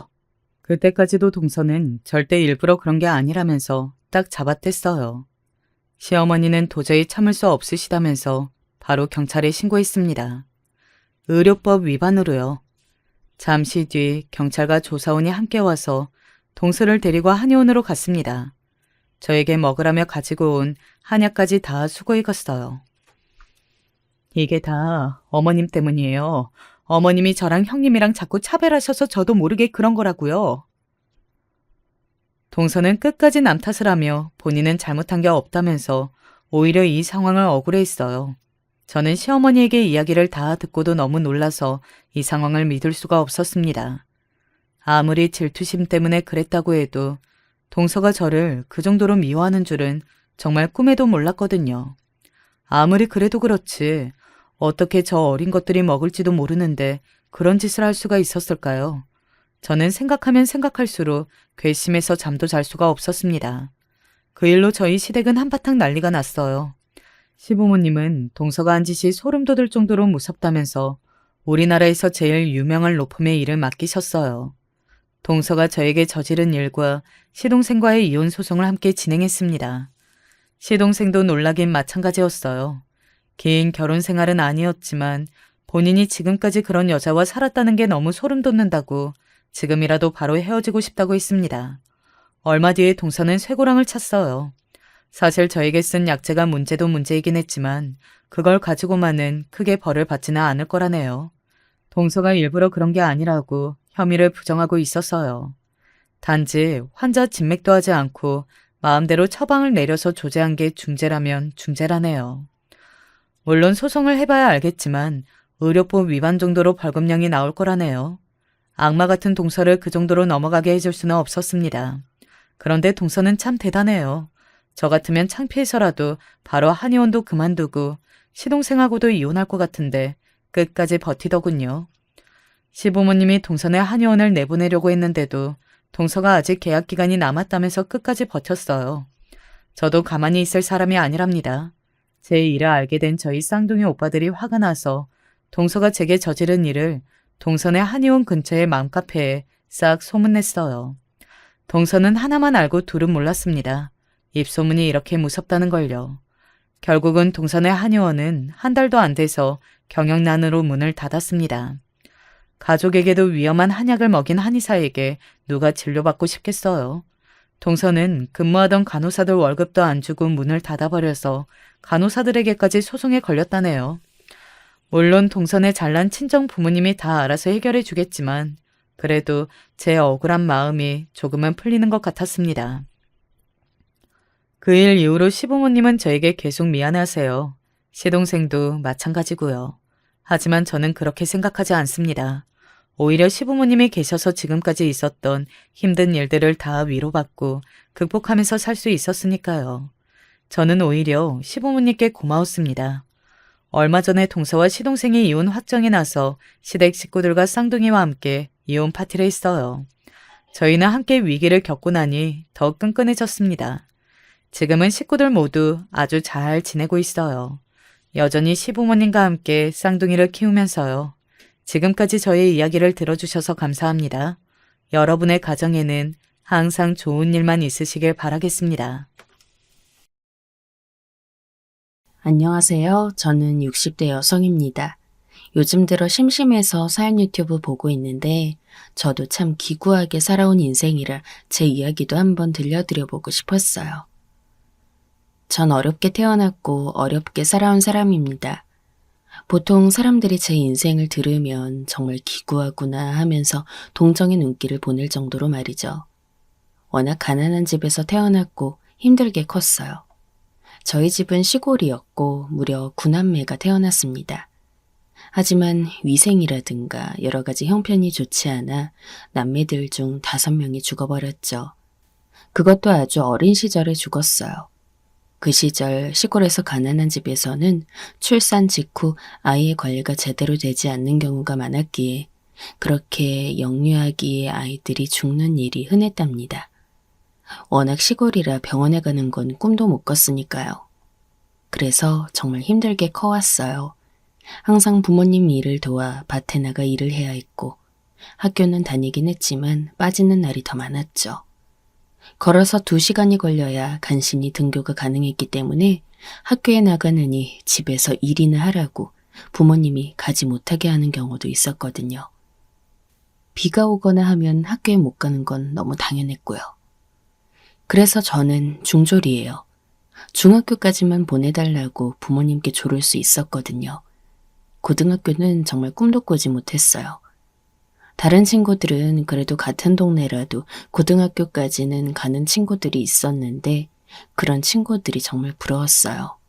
하지만 저희 집 사정상 우리 4남매를 전부 학교에 보낸다는 건 말이 안 됐죠. 그래서 저희는 남동생들 둘만 학교에 진학했고 저희 나머지 2자매는 그냥 중학교까지만 갔어요. 그래도 그나마 글이라도 떼서 다행이긴 했죠. 그런데 얼마 안 있어 어머니가 돌아가셨고 아버지는 술과 도박에 빠져서 곧 저희 식구는 뿔뿔이 흩어지게 되었어요. 아직 어렸던 동생들은 모두 친척집에 맡겨졌지만 저는 이미 10대 후반이었기 때문에 어느 친척집에서도 저를 머무르라고 해주지 않았죠. 전 서러웠지만 별 수 없이 도시로 나올 수밖에 없었어요. 그래도 다른 친척 한 분이 도시에서 공장 일을 알아봐 주셔서 그 일을 하려고 시골을 벗어나 밖으로 나왔죠. 그런데 생각보다 도시 생활은 적응이 빨랐어요. 저도 어렸기 때문에 예상보다 도시의 복잡함이 싫지 않더라고요. 그래도 공장이 서울에 있었기 때문에 사람도 많았고 번화가도 근처에 있었어요. 사실 저는 부모님 댁에 살 때도 동생들과 사이가 안 좋았고 부모님도 언제나 저를 혼내기만 했거든요. 그래서 혼자 살기 시작한 생활이 싫지 않았어요. 공장에 성실히 다니니 그래도 돈은 조금씩이라도 벌 수 있었고 기숙사 생활을 했기 때문에 그래도 돈은 조금씩 모였죠. 어려운 생활이었고 전 어린 아이였지만 그래도 공장 사장님이나 주변 분들이 좋은 분들이 많이 계셔서 살아날 수가 있었어요. 공장에서 저는 같은 기숙사에 사는 동료 직원과 만나 연애하고 결혼을 했어요. 사실 연애하면서 결혼까지 할 생각은 없었는데 아이가 들어서 버려서 결혼을 급하게 서두르게 됐죠. 제 남편은 그리 좋은 사람은 아니었어요. 전 그래도 부모님 슬하에서 컸지만 남편은 부모님이 없던 고아 출신이었죠. 그래서 시집살이라든가 그런 부분은 피할 수 있었는데 그만큼 남편이 가정생활에 대해 모르는 것이 많았어요. 결혼 후에도 남편은 계속해서 혼자 살 때처럼 살려들었고 전 그 때문에 많은 고통을 받았죠. 남편은 술을 참 좋아했는데 결혼 후에는 그래도 집에 사람이 있으니까 들어와서 같이 있는 게 당연하잖아요. 특히 신혼 땐 말이죠. 하지만 남편은 그런 게 전혀 없었어요. 오늘도 술 마시고 들어온다고요? 알잖아. 우리 팀 다들 술 마시는 거 좋아해. 아니, 그래도 일주일 내내 술 마셨는데 오늘은 일찍 들어오면 안 돼요? 내가 왜? 나랑 저녁 좀 먹어요. 나 혼자서 밥 먹으면 너무 외롭단 말이에요. 아니, 당신 원래도 계속 혼자 밥 먹었을 거 아니야. 왜 갑자기 외롭대? 결혼했잖아요. 나 남편 있는데 왜 혼자 먹어야 해요? 못 먹을 건 또 뭐야? 결혼이 뭐라고 내가 술 먹는 걸 줄여야 돼? 남편은 이렇게 아예 이해를 못했어요. 결혼했다고 해서 자기가 행동에 제약을 받아야 한다는 사실 자체를 몰랐죠. 가정을 이룬다는 것도 생각지 않았고 그저 자기가 원래 살던 대로 살고 싶다고 했어요. 만약 제가 임신하지 않았다면 절대 결혼하지 않았을 사람이기도 했죠. 그래서 저는 결혼 후에도 마치 혼자 살 때처럼 살았어요. 아침에 일어나도 남편은 새벽에 나가서 없었고 제가 일어나서 아침을 차려주려 해도 거부했죠. 남편은 새벽에 나가 반주를 곁들이면서 공장 식당에서 아침밥 먹는 걸 좋아했거든요. 집에서는 제가 뭐라고 잔소리를 하니까 그조차도 듣기 싫었던 거예요. 공장에서는 기숙사에 사는 사람들을 위해 새벽부터 식당을 열어줬으니까요. 저희는 당시 결혼해서 기숙사에서 나와 월세집으로 들어간 상태였고요. 밤엔 당연히 밤 늦게까지 술을 마시다 들어왔죠. 지금 생각하면 이미 남편은 알코올 중독이 아니었나 싶어요. 아주 젊은 나이였는데도 말이죠. 술을 마시면 거의 필름이 끊어진 채로 밤거리를 헤매다가 들어오는 일도 잦았고 술을 줄이라는 말은 전혀 듣지도 않았어요. 그렇게 몇 달이 지난 다음 저는 저희 아들을 낳았는데 심지어 제가 아들 낳는 그 날에도 집에 들어오지 않았어요. 정말 원망스러웠죠. 내가 이러려고 결혼했나? 난 부모 복도 없고 남편 복도 없구나 싶었고요. 하지만 그래도 아이가 태어나니까 사라지더군요. 처음으로 아이를 출산하고 나니 마치 그 아이가 제게 주어진 유일한 존재 같았어요. 아이의 살이 곧 제 살인 것 같았고 아이의 목숨이 제 것보다 앞섰고요. 얼마나 아들의 존재가 감사했는지 몰라요. 아들을 보고 있으면 남편이 집에 들어오든 말든 상관하지 않았어요. 남편보다 아들이 비교할 수 없을 정도로 소중한 존재였으니까요. 아들 키우는 동안은 그 재미에 생활이 어떻게 흘러가는지도 몰랐어요. 저는 공장을 그만두고 남편한테 생활비를 받아쓰기로 했죠. 그래도 남편은 아이가 태어나고 나니 돈은 제대로 가져와야겠다는 생각이 들었는지 돈은 꼬박꼬박 가져왔어요.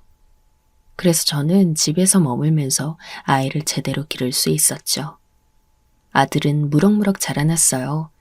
남편은 여전히 술을 마시고 다녔지만 그 부분은 애초에 제가 포기했기 때문에 싸울 일도 없었죠. 그래도 아이가 태어나고 자라면서 남편은 간혹 일찍 들어와 아이를 데리고 놀기도 했어요. 조금이라도 가정이란 것에 대한 의미를 깨닫는 눈치였죠. 저하고는 그 사이에 점점 사이가 벌어져 굉장히 대면대면해지긴 했지만요. 그러던 어느 날이었어요. 아이가 6살쯤 되었을 시기였죠. 그때 저희는 단독으로 된 1층 아주 작은 집에 살고 있었어요. 슬레이트 지붕을 인 낡고 낡은 집이었죠. 하지만 그래도 돈을 모아 처음으로 자가로 산 집이어서 애착이 무척 컸어요. 그날 남편은 일하러 나갔고 전 집에서 일하고 있었어요. 아이가 먹을 식사를 만들고 있었죠. 지금도 기억나네요. 한쪽 가스레인지에서는 밥을 하고 한쪽에선 국을 끓이고 있었어요. 슴슴한 된장국이었죠. 아이는 마루에서 놀고 있었고요. 그런데 그날따라 은행에 가서 돈을 넣고 와야 하는 일이 있는데 까맣게 잊고 있었던 거예요. 어머나, 내 정신 좀 봐. 전 아이한테 마루에서 꼭 놀고 있으라고 당부하고 얼른 바깥으로 나왔어요. 당시에는 폰뱅킹이니 인터넷 뱅킹이니 그런 건 아예 없던 시절이라 꼭 은행에 가야만 모든 금융 일처리가 가능했잖아요. 그래서 더 급하게 나갈 수밖에 없었죠. 돈을 넣지 않으면 가상금도 붙고 하니까요. 그래서 그렇게 급하게 나오느라 문단속하는 걸 잊고 나온 거예요. 아니, 사실 그 시절에는 대문도 막 열어놓고 다니던 시절이라 그렇게까지 문단속에 철저하지도 않았거든요. 그 낡은 집에 뭐 훔쳐갈 게 있다고 들어가겠어요? 돈 한 푼 없는데요. 그래서 저는 그냥 뛰쳐나와 은행으로 갔고 간신히 시간 내에 업무할 수 있었어요. 그러고 나서 집으로 돌아갔죠. 그런데 집에 도착하니까 아이 소리가 안 났어요. 전 집에 들어갔는데 여전히 가스레인지에서 국이 끓으면서 거의 타기 직전이라 연기가 나더군요. 전 급하게 불을 끄고 집을 여기저기 다녔지만 아이가 없었어요. 심장이 두근두근 뛰더군요. 누구나 자기 자식이 소중하잖아요. 그런데 잠시 나갔다 왔는데 아이가 없으니까 겨우 6살짜리 아이가 어딜 가겠어요. 전 급하게 동네로 뛰쳐나가 온 거리를 다니면서 아이 이름을 부르며 다녔지만 아이는 발견되지 않았죠. 아무리 목이 터져라 외쳐도 나타나지 않았어요. 정신 나간 채로 경찰서에 가서 아이가 없어졌다고 울면서 신고를 했죠. 제가 무슨 소리를 어떻게 했는지 저 자신도 기억 안 날 정도였어요.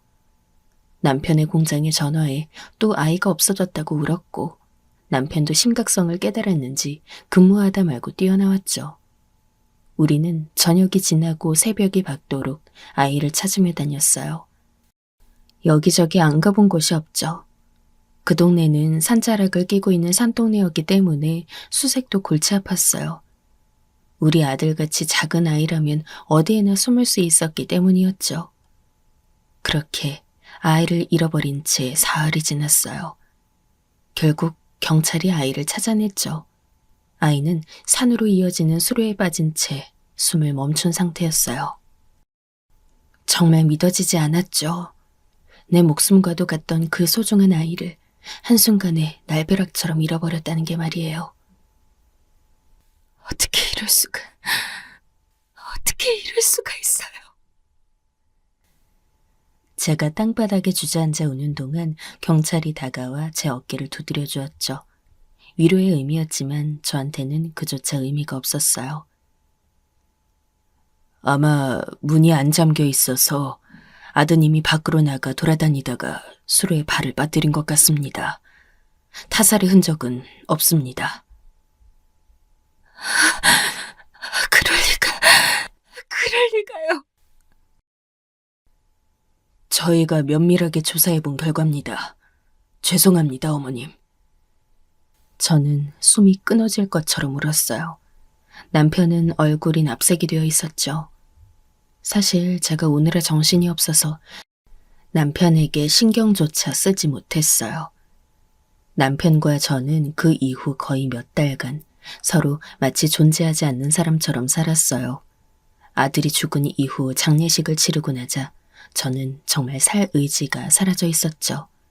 그렇게 몇 달을 사는 사이 남편은 저에게 그러더군요. 우리 이제 그만 살까? 무슨 뜻이에요? 저는 초점이 잘 맞지 않는 눈으로 남편을 바라보았어요. 그때는 아무런 삶의 의지도 없었기 때문에 남편이 뭐라 하든 별다른 감흥도 잃지 않았거든요. 이혼하자. 더 있어봤자 의미 없을 것 같아. 남편도 힘 빠진 말투로 말하더군요. 아마 남편으로선 제일 좋은 선택이었을 거예요. 우리 부부 사이의 유일한 끈은 아들이었는데 그 아들을 아내의 실수로 잃었으니까요. 아마 남편 입장에선 이혼하는 게 적당한 길이었겠죠. 저와 있으면 잃은 아들만 생각났을 테니까요. 그래서 저희는 결국 이혼했고 남편은 그 길로 집에서 나가버렸어요. 저는 홀로 남은 집에서 아들 그리면서 멍하니 시간을 보냈죠. 아들을 마지막으로 봤던 집안에서 끓던 된장국 냄새가 코끝에 맴돌았어요. 아들이 해맑게 웃으면서 저한테 알았다고 고개를 끄덕이던 모습. 아무리 그래도 문만 잠그고 나갔다면 이런 일은 없었을 텐데 끝없이 자책이 되었죠. 멍한 상태로 있던 어느 날 밖에서 대문을 두드리는 소리가 들려왔어요. 저는 정신이 없는 중에도 누군가 싶어 비틀거리면서 바깥으로 나갔죠. 그랬더니 거기 서 있는 건 옆집 사는 남자애였어요. 딱 저희 아들과 또래라 오며 가며 인사를 하고 말도 몇 마디 나눴던 아이였죠. 아줌마, 저희 할머니가 이거 갖다 드리래요. 뭔데? 밥이랑 국이에요. 못 드시고 계실 거라고. 아이는 망설이며 저에게 쟁반을 내밀었어요. 그 집은 할머니와 손자만 사는 집이었어요. 거의 쓰러질 듯 작은 집에 저희보다 더 사정이 안 좋은 집이었죠. 그런 집에 뭘 얻어먹다니 정말 민폐가 아닐 수 없었어요. 저는 그 아이를 내려다보면서 나이가 우리 아들과 같은 그 소년의 얼굴에 아들의 얼굴이 겹쳐져 보였어요. 너무 슬프더군요. 저는 아이 앞에 쪼그려 앉아 결국 울기 시작했어요. 아이는 당황해서 어쩔 줄 몰라 하다가 쟁반을 조심스레 옆에 놓고서 저를 위로하기 시작했죠. 당황하고 어설픈 작은 손이 제 손과 팔을 잡은 채 쩔쩔매는 게 느껴졌어요. 그 작은 손과 체온이 얼마나 고맙고 가슴이 찢어지도록 슬펐는지 몰라요. 저는 그 고사리 같은 손을 잡고서 아줌마 괜찮다고, 너무 걱정하지 말라고 반복적으로 말했죠. 그와 상관없이 울음은 그치지 않았지만요. 아줌마, 울지 마세요. 울지 마세요. 아이는 워낙 착한 애라 제가 울자 저도 같이 울기 시작하더군요. 저는 아이를 끌어안고 한도 끝도 없이 울었어요. 아들이 죽은 이후 너무 슬퍼서 제대로 눈물도 흘리지 못했는데 그날 정말 죽기 직전까지 울었던 것 같아요. 그 후 저는 아이의 손을 잡고 옆집으로 가서 그 집 할머니께 인사를 드렸어요. 할머님은 제가 너무 걱정되었다면서 손을 잡아주셨죠. 저는 가족과 연이 끊기고 모두 뿔뿔이 흩어진 상황이라 그 체온이 너무 감사했어요. 그 이후로 옆집에 자주 다니면서 그 집 일을 도와드리고 식사도 같이 했어요. 그런데 사정을 알고 보니 그 아이도 참 딱하더군요. 엄마 아빠가 아이를 버리다시피 하고서 떠나버린 상황이었어요. 할머니가 맡아서 여태까지 기르고 있는데 아이는 엄마 아빠가 언제 돌아올지 모르겠다면서도 기대하는 눈치였죠. 할머니 혼자 몸으로 아이를 기르니 얼마나 여유가 없으시겠어요. 아이는 겨울이 되어도 따뜻한 옷 한 벌을 못해 입고 벌벌 떨고 있었죠. 저는 그 아이가 너무 안쓰러워서 아무래도 제가 그 아이를 돌봐야겠다고 생각했어요. 하지만 저도 그 당시 돈이 정말 없었거든요. 그동안 모은 돈도 많지 않았고 그저 가진 것은 작고 낡은 집 한 채 뿐이었으니까요. 그래서 저는 다시 일자리를 찾다가 식당 한 곳으로 나가게 되었어요. 돈을 벌어오면서 저는 아이를 데리고 옷가게에 가서 가장 먼저 겨울 옷을 사주었죠. 그때가 1월이라 정말 너무너무 추웠거든요. 자, 옷 한 벌 고르자. 그때는 패딩이 나오기 전이라 코트나 점퍼가 최대치였어요. 그래도 아이가 지금 입은 얇은 면티보다는 훨씬 따뜻할 거였죠. 아이는 조금 망설이는 얼굴로 머뭇거렸어요. 하지만 아줌마, 저희 할머니가 이런 거 받지 말라고 하셨어요. 그러지 말고 아줌마가 너 아들 같아서 사주려는 건데. 아이가 그렇게 말하는 것이 가슴 아프더군요. 저는 정말 제 아들이나 다름없어 사주려는 건데 말이죠. 예쁘고 도톰한 코트 하나를 골라 아이에게 입혀보았어요. 정말 예쁘게 잘 맞더군요. 아이는 영특하고 착하고 생긴 것도 잘생겼었어요. 그래서 저는 아이에게 이것저것 입혀보면서 옷 여러 벌을 사서 들고 같이 집으로 갔어요. 할머님은 저한테 왜 이런 걸 사주냐며 타박 아닌 타박을 하셨지만 저도 물러서지 않았어요. 저 할머님, 제가 아이 돌보게 해주세요. 엄마처럼은 못해도 그래도 잘 해줄게요. 이왕 그렇게 된 김에 아이 할머니께 말씀드렸죠. 할머님은 절 쳐다보더니 새끼 잃은 어미의 슬픔을 보셨는지 깊이 한숨을 쉬셨어요. 아휴, 그래요. 그럽시다. 우리가 너무 폐를 끼치게 되겠지만 그래도 좋다면 말이에요. 감사합니다. 절대 아니에요. 제가 원해서 하는 거니까요. 할머님은 웃으면서 제 손을 잡아주셨고 저는 제가 원하던 가족을 다시 얻은 듯한 기분이었어요. 하늘 저 어딘가로 떠나버린 제 어린 아들도 지켜봐 줄 거라 생각했죠. 그 이후 저는 꾸준히 아이를 돌보았어요.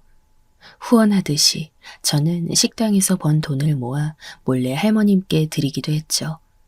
할머님은 제가 후원을 하는 거라고 이건 동정심에 드리는 게 아니라 아이가 잘 자라길 바라서 드리는 거라고 열심히 설득하듯 말씀드렸더니 그래도 한숨을 쉬며 돈을 받아주셨어요.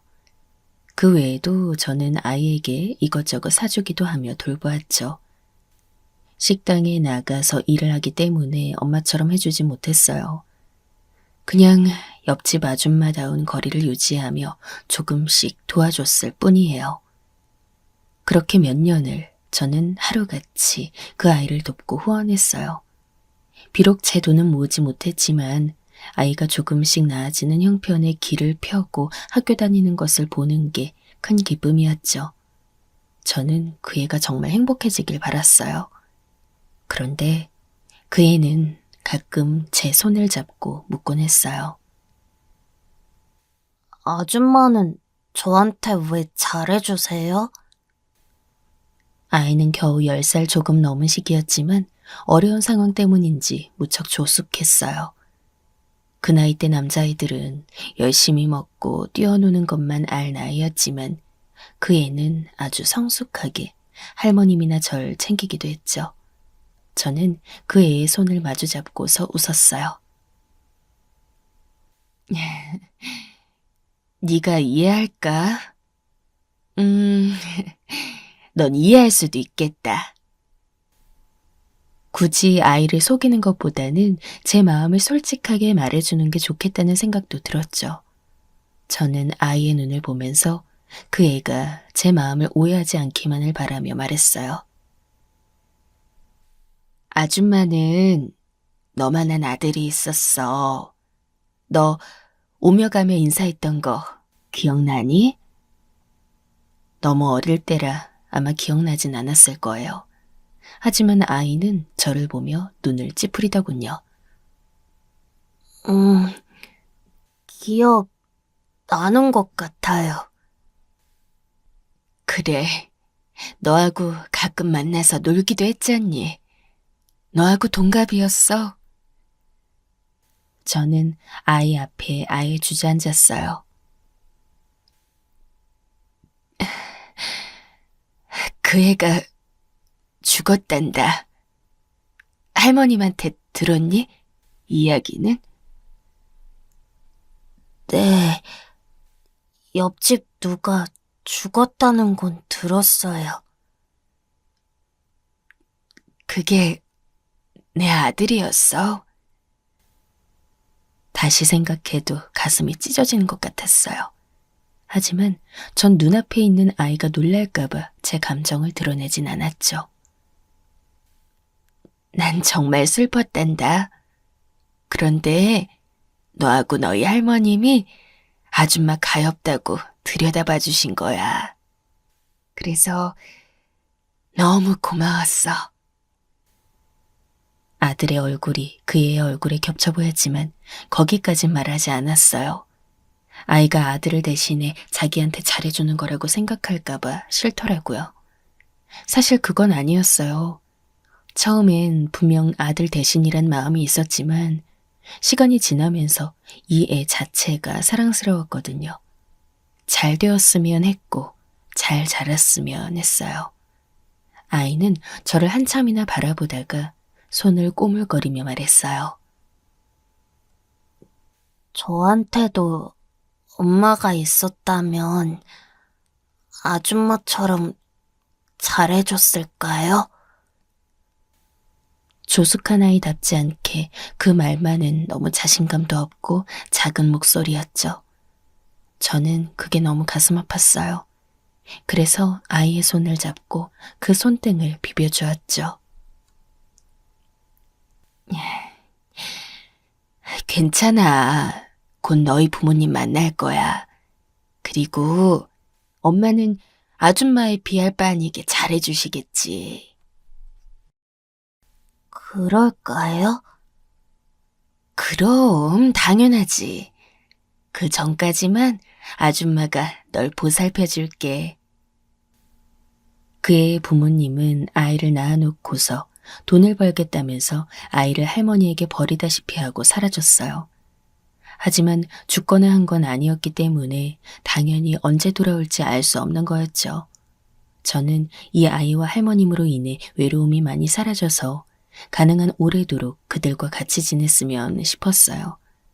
비록 옆집이어도 마치 가족이 다시 생긴 것 같았거든요. 하지만 제 인생이 그렇게 쉽게 풀릴 리 없었죠. 그 애가 초등학교를 거의 마칠 쯤 그의 부모님이 찾아왔어요. 이제 어느 정도 살 수 있게 되었다면서 할머님과 아이를 모두 데리러 온 거였죠. 아줌마도 같이 가면 안 돼요? 하지만 그간 정이 든 아이가 내뱉은 말은 정말 예상 외였어요. 설마 저한테 그렇게까지 정이 들었을 거라고는 상상하지 못했거든요. 그의 부모님은 제가 아이를 돌봐준 것에 대해 너무 고마워하며 저에게 돈을 주려 했지만 제가 거절했어요. 그래도 이제 그 애가 정상적인 가정에서 클 수 있다는 게 너무 기뻤어요. 초등학교 졸업이 다가왔다지만 너무 어린애잖아요. 할머님이 오시더니 그동안 따로 후원해드린 돈을 애들 부모님한테 말해서 돌려주겠다며 그동안 고마웠다고 우시더군요. 그동안 아주머니 덕분에 너무 도움을 많이 받았어요. 아니에요, 할머님. 제가 훨씬 많이 도움을 받았죠. 정말이에요. 우리가 뭘 했다고. 그저 곁에 있어 주신 것만 해도 큰 도움이었어요. 저는 진심을 담아 말했어요. 사실이었거든요. 그래서 옆집 분들은 그대로 이사를 갔어요. 아이는 어렸고 할머님은 연세가 있으셨기에 연락처를 드리긴 했지만 다시 연락이 오가리라는 기대는 하지 않았죠. 그러고서 혼자 집에 오니 너무 쓸쓸하더군요. 항상 일을 하고 돌아오면 기다리고 있던 아이와 할머님이 없었으니까요. 마치 또 한 번 가족에게 버림받은 듯한 기분이 들었어요. 저와 피 한 방울 섞이지 않은 사람들이었는데도 그들이 떠났다고 생각하니 가슴이 너무 아팠거든요. 하지만 그래도 삶을 살게 되었죠. 저는 혼자 살면서 제 가족을 만들어 보고 싶어서 애를 썼어요. 어떻게든 재혼해보려 애썼지만 쉽지 않았고 도리어 상처만 입었었죠. 아이 잃고 이혼한 여자한테 다가오는 남자들은 거의 쓰레기더군요. 식당 이곳저곳을 전전하며 일하는 동안 돈을 열심히 모았어요. 나중에 재혼한다면 살림 미천으로 삼을 생각이었죠. 하지만 적당한 사람을 만날 수 없어 정말 고민이 많았는데 세월이 10년도 넘게 지난 후에 남자 한 명을 만났어요. 그 남자는 그래도 성실한 사람이었어요. 제가 일하는 식당에 채소를 배달해주는 사람이었는데 나이도 저와 비슷했고 언제나 열심히 일해서 제가 눈여겨보게 되었죠. 그래서 결국 눈이 맞고 결혼도 생각하면서 동거를 하게 되었어요. 나중에 이 남자도 만만치 않은 쓰레기라는 사실을 알게 되었죠. 그 남자는 저한테 잘하는 척하면서 뒤로는 제 돈을 빼돌릴 꼬시를 만들었어요. 하루는 저하고 마주 앉아 그러더군요. 우리 결혼 계획 세워야 하지 않을까? 결혼이요? 가정 이루고 싶지 않아? 나야 좋죠. 갑작스러운 말이긴 했지만 그 남자 말대로 전 가정을 이루고 싶었기에 환영이었어요. 하지만 좀 이상하긴 했죠. 당신 얼마 전에 싫다고 했잖아요. 결혼도 싫고 아이도 낳기 싫다고. 그러긴 했는데 마음이 바뀌었어. 얼마 전에 친구가 아이 낳은 걸 보니까 부럽더라고. 아, 그래요? 뭔가 좀 미심쩍긴 했어요. 그때 우리는 이미 나이를 많이 먹어 있었고 사람 마음이 그렇게 쉽게 바뀌지 않다는 걸 알았거든요. 우리 그래서 말인데 돈 합쳐서 집 구하자. 당신 돈 얼마나 있어? 나요? 5천 정도 있어요. 전부 은행에 넣어놓았고요. 그거밖에 없어? 저런. 남자는 어딘가 실망스럽다는 투로 말했어요. 저는 제가 너무 돈을 못 모았나 싶어서 약간 위축이 됐죠. 좀 이상하긴 했어도 남자가 결혼하자고 하면 거절할 생각은 없었거든요. 도리어 제가 거절당할까봐 무서운 것도 좀 있었죠. 그럼 일단 그거 가져와. 아니, 내가 은행에서 가져와서 돈 합쳐서 집을 좀 알아볼게. 예산이 있어야 일단 부동산에서도 집을 보여줄 테니까. 돈을 합쳐서요? 하지만 먼저 결혼 준비부터 해야 하지 않을까요? 이 나이에 결혼식 하고 싶어? 그러지 말고 그냥 혼인신고나 하고 살자. 그러고서 애 태어나면 그냥 법적인 가족으로 살 수 있잖아. 굳이 결혼식이 뭐가 필요해? 하긴 그렇죠. 남자의 말도 일리가 있었어요. 그래서 저는 일단 제 도장과 통장을 주었고 남자는 은행에 가서 돈을 전부 빼와서 자기 통장에 합쳤다고 알려주었어요. 어차피 결혼할 사람이니 크게 문제 있겠나 싶어 저는 남자가 혼인신고를 하자는 말에 가슴이 뛰었죠. 원래 결혼에 회의적이었던 사람이지만 그래도 마음을 바꿔먹었다니 천만다행이었어요.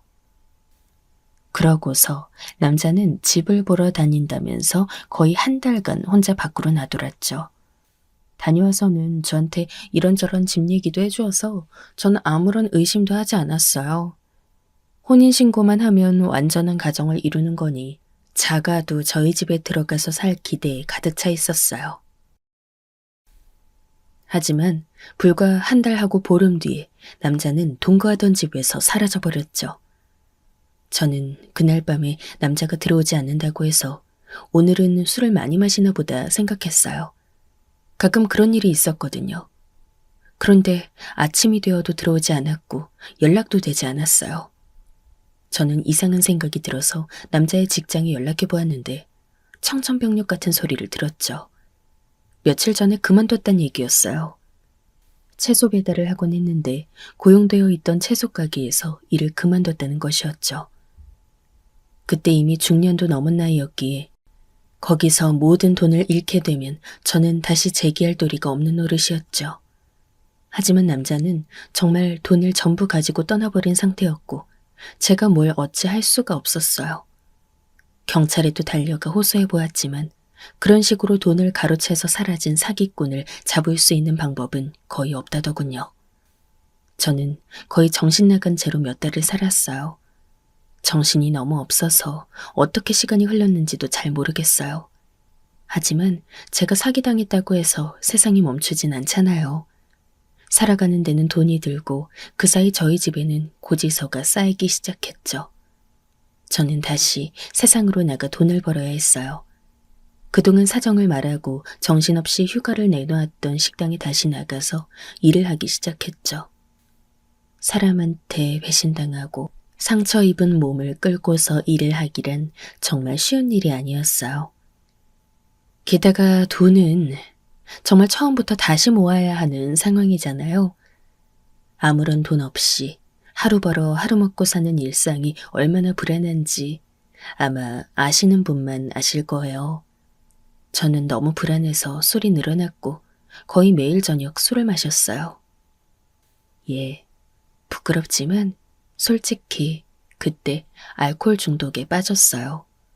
전 외로움과 피로, 게다가 사람에게 받은 배신으로 인한 상처 때문에 술을 마시지 않을 수가 없었죠. 술을 마시지 않으면 거의 잠에 들 수 없었어요. 아예 잘 수조차 없으니 다음날 나가서 일을 할 수가 없었어요. 그래서 어쩔 수 없이 술을 마셨고 어쩔 수 없이 알코올 중독에 걸렸어요. 그러면서 점차 식당 일에도 불성실해지게 되었죠. 그 전까지는 제 딱한 사정을 봐주시던 식당 사장님도 이제 저를 봐주지 못할 지경에 이르렀어요. 저는 궁지에 몰릴 지경이 되었죠. 얼마나 힘들던지. 이제 돈을 못 번다는 생각에도 별다른 영향이 없을 정도였어요. 힘든 현실을 회피하느라 술로 도피했고 술 때문에 현실이 더 힘들어지는 악순환이었죠. 결국 식당에서도 잘렸고 저는 술에 절어 아무것도 못했어요. 먹고 살 일이 막연했기에 멍하게 생각하다가 나라에서 저같이 불쌍한 사람한테 생활비 보조를 조금 해준다는 걸 생각해냈죠. 기초수급자가 되기엔 충분한 상태였어요. 동사무소에 가서 수급자 신청을 하는 것도 간신히 했을 정도였죠. 동사무소 직원분은 술 냄새에 절여진 저를 보면서도 친절하게 수급자 신청을 안내해줬고 그래서 저는 간신히 그 안내에 따라 신청을 했어요. 제가 수급자 신청을 하고 돌아섰는데 동사무소 직원이 저를 불러서 뭔가 하나를 쥐어주었어요. 이거 여기 지역 유지분이 자원봉사 겸 기부 겸 해서 나눠주시는 쌀이에요. 가져가서 좀 드세요. 아, 감사합니다. 일주일에 한 번은 동에서 반찬 도시락 배달도 나가니까요. 받고 싶으시면 제가 신청자의 이름 써놓을게요. 감사해요. 감사해요. 부탁드립니다. 저는 그 직원분이 참 고마웠어요. 그냥 모른 척하고 보내버려도 그만인데 굳이 저를 불러 세워 도움될 만한 것을 알려주고 신청까지 해준다니 말이죠. 그래서 저는 그날은 작은 쌀봉지를 가지고 와서 오랜만에 밥을 해서 먹었어요. 뱃속으로 술이 아닌 다른 것이 들어가니까 그래도 살 것 같더군요. 어차피 저녁 때는 또 술이 당겨서 소주 한 병을 마시긴 했지만 그래도 밥을 먹은 게 다행이었어요. 조금이라도 덜 취하니 말이죠. 동사무소 직원이 약속했던 대로 일주일 뒤에 반찬 도시락 배달이 왔어요. 일주일에 한 번 그 동의 자치단체 회원들이 모여 만들고 나눠주는 거라고 하더군요. 그래도 나름대로 혼자 열심히 살던 제가 이런 이웃들의 자비에 기대어 먹고 살아야 한다니 눈물이 났지만 오랜만에 멀쩡한 반찬을 받아 먹으니까 그런 생각들이 싹 잊혀지더군요. 그래서 저는 매주 오는 동사무소의 반찬을 기다렸어요. 아직 알코올 중독이 남아있어서 술을 끊으려고 노력하는 동시에 밥을 제대로 챙겨 먹으려고 노력도 했죠. 동사무소에서는 간혹 기부물품이 들어왔다면서 쌀이며 모며를 가져가라고 연락을 주기도 했어요. 전 그럴 때마다 감사하게 가서 물품을 받아오곤 했죠. 그날도 저한테 연락이 왔어요. 처음 저 수급자 신청을 받아주었던 동사무소 복지 담당 직원이었는데 빨리 와서 기부 물품을 가져가라고 하더군요. 지역 유지분 중 한 명이 동해에 넉넉한 쌀을 주셨다고 했어요. 그 말에 급하게 동사무소로 갔더니 직원분이 쌓여있던 쌀봉지 중 하나를 뺏어 주셨죠. 감사합니다, 매번. 제 일인데요, 뭐. 그래도 안 챙겨주는 사람들도 있잖아요. 정말 참 고마운 사람이라 저는 몇 번이나 허리를 굽혔어요. 직원분이 웃으며 그러더군요. 사실은 이번에 우리 동에 되게 큰 식당 주인분이 어려운 분들 드시라고 쌀을 많이 기부하셨거든요. 그래서 넉넉하게 드릴 수 있었어요. 아, 그렇군요. 고마운 분이구나. 네, 항상 기부품 정말 많이 주시는 분이에요. 덕분에 일이 참 수월하죠. 직원이 웃었고 저도 손 가득 무게를 느끼며 고마움에 웃었어요. 이 덕분에 또 제가 보름에서 한 달간 밥을 먹고 살 수가 있을 거였으니까요. 그런데 그때 2층에 있는 동장실에 왔던 손님이 내려오더군요. 아마 동장이 직접 맞이해야 할 만큼 중요한 손님이었던 모양이에요. 직원이 저한테 살짝 알려줬어요. 아, 저 손님이에요. 저분이 그 식당 주인 아드님이거든요. 점죠. 아, 그러네요.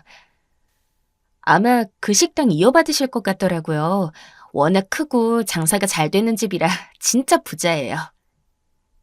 직원이 말하는 식당은 저도 아는 곳이었어요. 그 젊은 나이에 그런 가게를 이어받다니 참 부러운 인생이 아닐 수 없었죠. 그런데 저는 그 순간 식당이나 그런 것은 잊어버리고 그냥 그 젊은이를 쳐다봤어요. 내 아들이 살아있다면 저 나이겠구나 싶은 이상한 기분이 들더군요. 참 기묘했죠. 여태까지 술에 절어 살면서 어린 시절 죽어버린 아들의 기억은 가슴에 묻어버렸는데 그게 지금 기어나오다뇨. 저는 저도 모르게 멍하니 넋을 잃은 채 그 청년을 바라봤어요. 제 시선이 느껴졌는지 나오던 청년도 저를 쳐다봐서 시선이 마주쳤죠. 그런데 그 청년의 낯이 어딘가 익은 거예요. 그 청년 역시 저를 보고 이상한 것을 눈치챘는지 움찔하더군요. 그러더니 잠시 서 있다가 저한테 가까이 다가왔어요.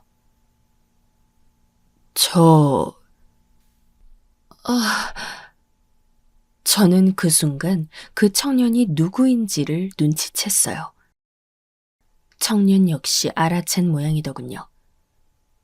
세상에, 아주머니? 청년은 조심스럽게 불렀어요.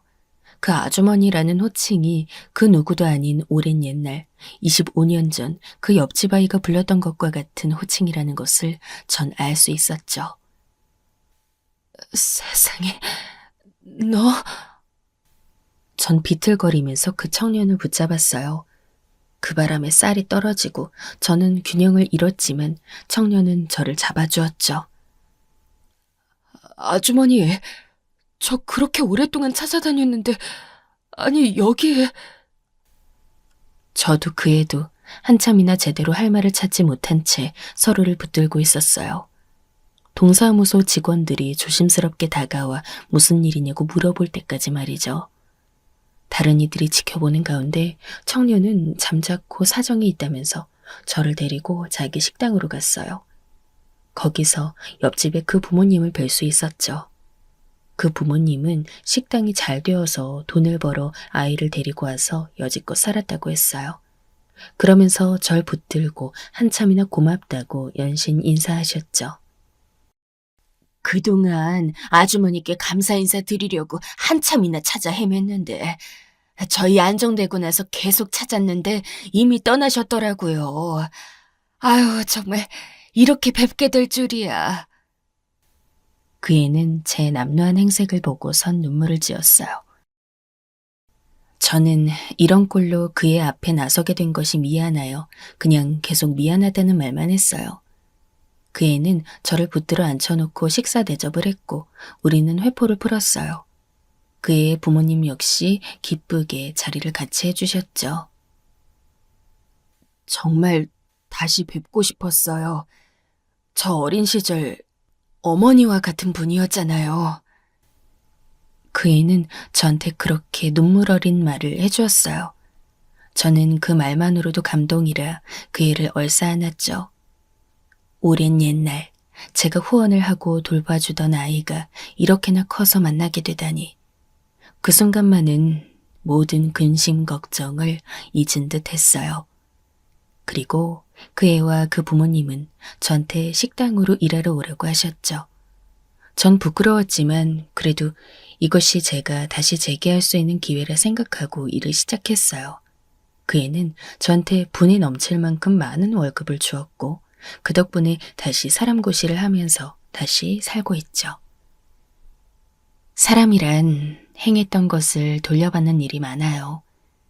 여러분도 예전에 쌓은 덕을 다시 받으시기를 간절히 바라면서 여기에서 마치겠습니다.